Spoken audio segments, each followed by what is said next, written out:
السلام علیکم ورحمۃ اللہ وبرکاتہ۔ آج ہم بات کر رہے ہیں مروان کی، جو کہ معاویہ بن سفیان کا گورنر تھا۔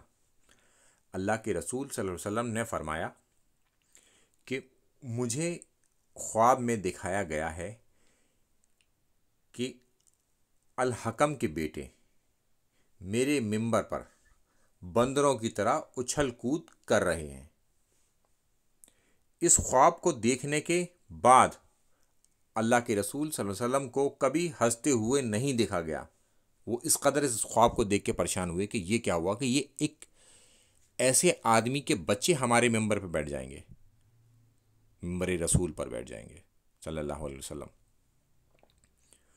اور یہ ان حدیثوں کی کتاب میں موجود ہے، اور ان کو صحیح کہنے والے ذہبی، الہاشمی، شیخ البانی جیسے لوگ اس حدیث کو صحیح قرار دیتے ہیں۔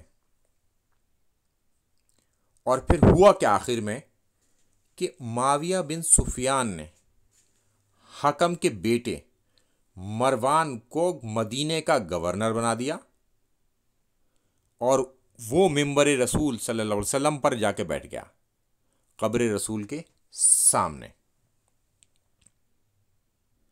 جبکہ یہ سب کو پتا تھا کہ مروان ایک لعنتی شخص ہے۔ اس کو ممبر رسول کے سامنے صلی اللہ علیہ وسلم پر لا کے بٹھا دیا گیا، اور وہیں قبر مبارک ہے۔